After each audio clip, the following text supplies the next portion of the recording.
Hello guys, and welcome to my YouTube channel.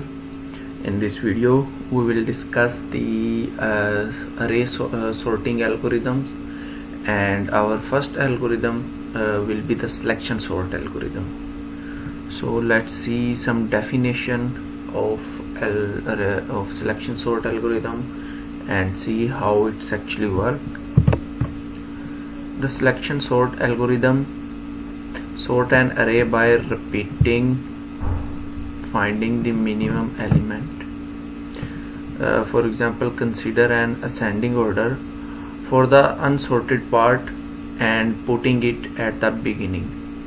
The algorithm maintains two subarrays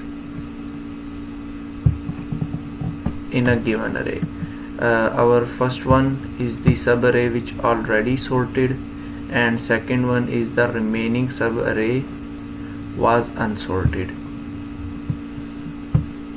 In every iteration of selection sort, the minimum element, consider we are sorting it in ascending order, from the unsorted subarray is picked and moved to the sorted subarray. Now let's take a look at the flow chart of our selection sort. So here we have our flow chart of how the sorting array actually works.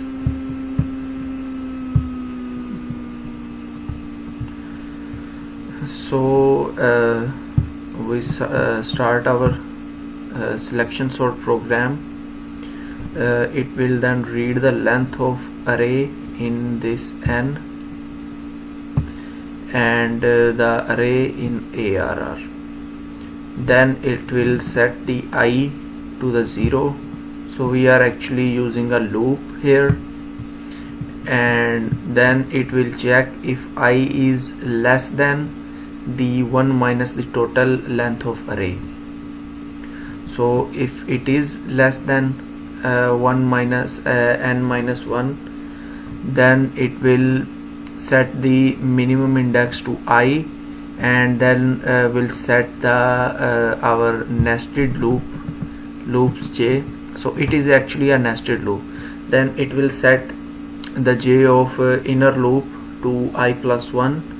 Then it will check if j is less than n or not. So if j is less than n, then it will check if the jth index of array is less than the minimum index of array, and then it will initialize the minimum index to j, and then it will increment the j. Then this loop will keep going on until our j is greater than n. So in case of j is greater than n,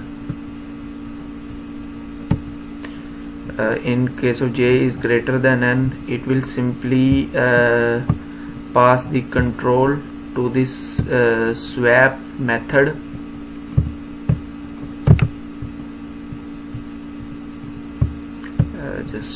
Let me just make it bigger. Yes, so it will pass the control to this swap method, and after each swap our I will be increased, and then our loop control will return back to the parent loop here.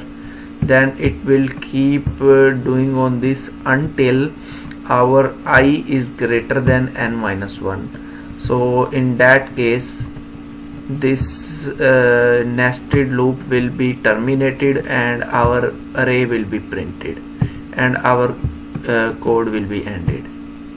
So this is the flow chart of how the sorting algorithm work.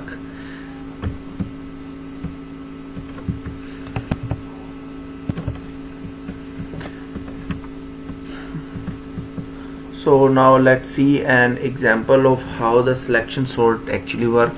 So let's consider we have an array of 5 having values 64, 25, 12, 22 and 11. Then in first pass, for the first position in sorted array, the whole array is traversed from index 0 to 4 sequentially, and the first position the first position where 64 is stored is presently, after traversing the whole array, it is clear that 11 is the lowest. So this 11 is the lowest from all of the array. Then thus we will replace this 11 at fourth index with this 64 which is present at our first index. So thus we replace 64 with 11. After one iteration, 11 which happened to be least value in the array tend to appear in the first position of this sorted list. Now in the second pass, where 25 is present, again we will traverse the rest of the array in a sequential manner. After traversing, we found that 12 is the second lowest value in our array and it should be appear at the second place in the array. Thus we will swap this value 2. So we will swap this 25 with the 12. In the third pass, we will again iterate the loop from 25 to 64, and in this iteration we will find out that 22 is the third lowest. Thus we will replace it with 25. Then the fourth pass, similarly fourth pass position traverse the rest of the array and find the fourth least element in the array. As 25 is the fourth lowest value, hence it will place at the fourth position here. Now at the fifth pass, the last and the largest value present in the array automatically get placed at the last position in the array. The resulted array will be something like that: 11, 12, 22, 25 and 64. So you can see we have sorted this array in an ascending order using the selection sort algorithm approach. Now we will see the C++ code and we'll implement this selection sort algorithm in our code editor.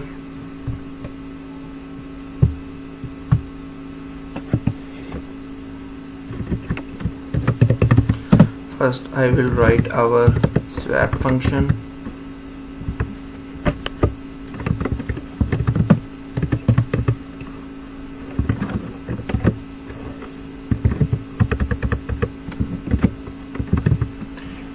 It will accept two pointer type integer.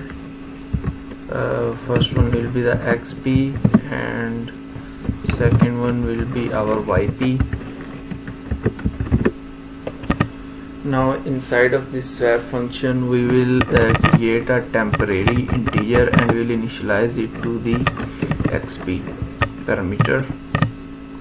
Then we will simply swap the xp with yp and then yp with our temp.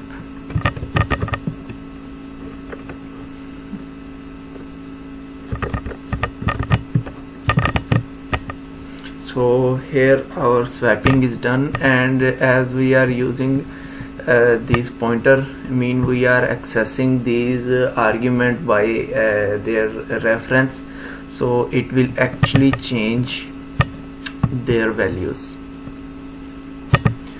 Next will be our selection sort function.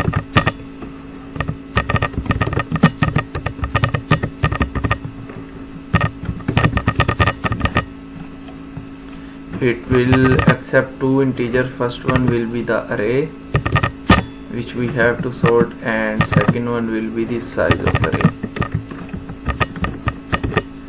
Now inside of this sort I will define three integer I and j for the loops and the min index.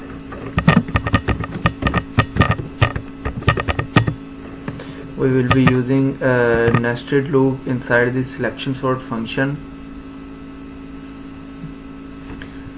So let's start our first loop. I will be using for loop and we'll run this parent loop until the total until we reach all the indexes in our array. So I will put n-1 in this condition and will be an increment of 1 after each successful iteration.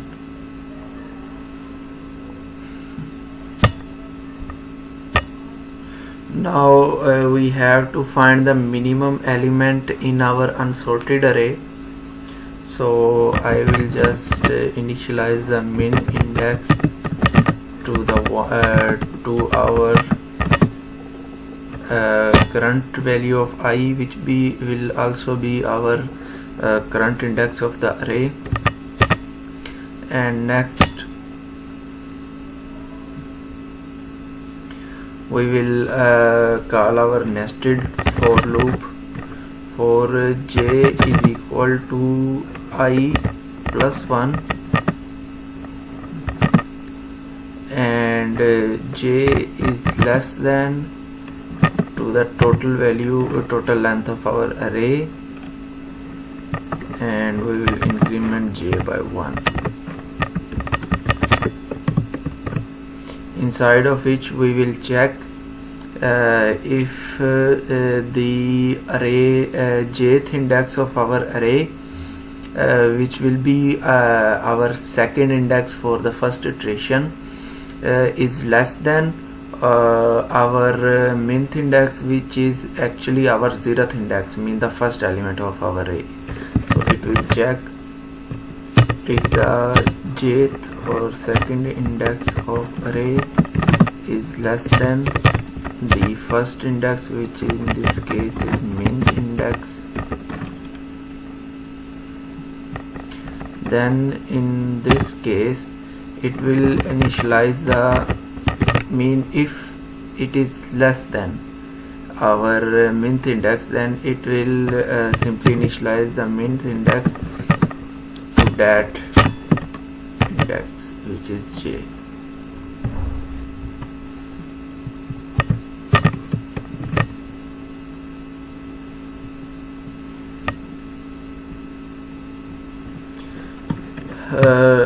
Now we will again check if the minth index is not equal to I, which is our 0th index. In this case we will simply call our swap function and will pass the reference of our array min index, and at second we will pass the reference of array with the I index.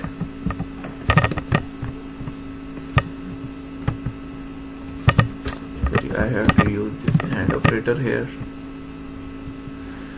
So yeah, we are good to go. Now the function for the printing of our sorted array,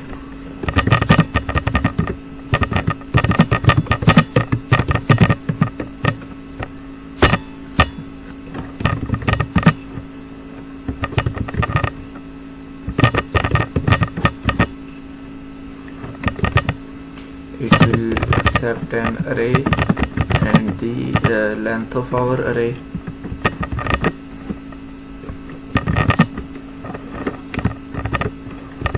We'll simply use the for loop for the printing purposes, and I is less than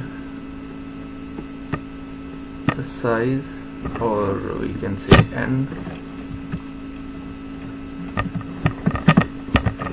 I plus plus.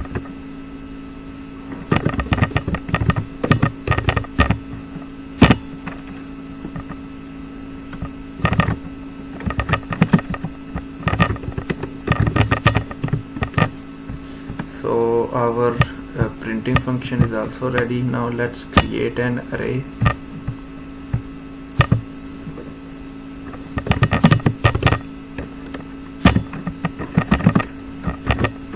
The value will be same as we see in the example, 25 5, 12, 22 and 11.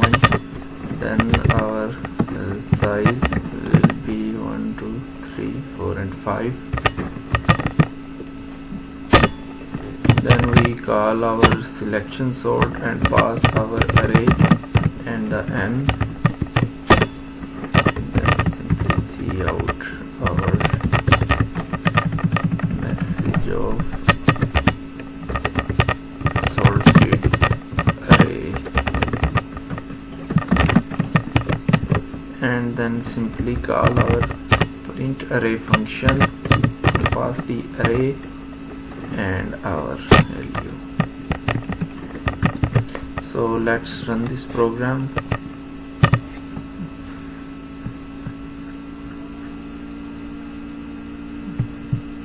So you can see our array is now sorted. So this is a successful execution of our program. So in next video we will see the time and space complexity for our selection sort algorithm.